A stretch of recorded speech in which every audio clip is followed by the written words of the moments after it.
Lesson 24. Exception en ligne. Errors happen. Network fails, files don't exist, users enter bad data. The question is not if errors happen, but how you handle them. This lesson teaches you to handle them gracefully.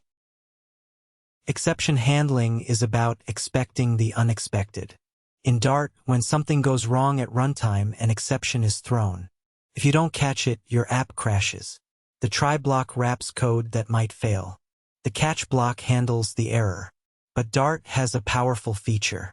The on keyword lets you catch specific exception types, so you can handle different errors differently. A network error gets retried. A validation error shows a message. An unknown error gets logged. The finally block runs no matter what. Error or no error. It is perfect for cleanup like closing files or database connections. And you can create your own custom exceptions by implementing the exception class.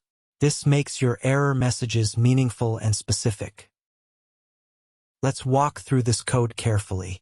First, we define insufficient funds exception. It implements exception and takes an amount. The toString method returns a readable error message. The withdraw function checks two conditions.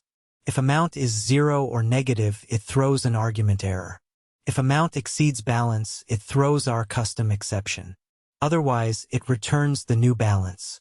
In main, we start with a balance of 500. The try block attempts 2 withdrawals. The first one, 200, succeeds. Balance becomes 300. The second one, 400, fails because 400 is more than 300. It throws insufficient funds exception. The line after it never executes. On insufficient funds exception, catch E handles this specific type. On argument error handles bad arguments separately.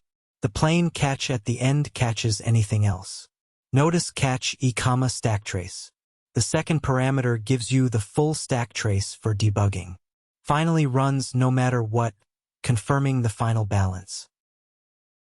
First withdrawal succeeds. Withdrawn balance 300. Second withdrawal throws the custom exception. Error, insufficient funds, need $100. The message is clear and helpful because we made a custom exception. Finally confirms the balance is still 300. The app never crashed. The error was handled gracefully. For keywords to remember, try wraps risky code. On exception type, catch handles specific errors. Catch alone handles everything else. Finally, always runs for cleanup. Throw raises exceptions. Create custom exceptions. They make debugging so much easier. In Flutter, you will use this for every API call, every file operation, every user input validation. Never let your app crash when you can catch the error. Like and subscribe. Next lesson, extensions.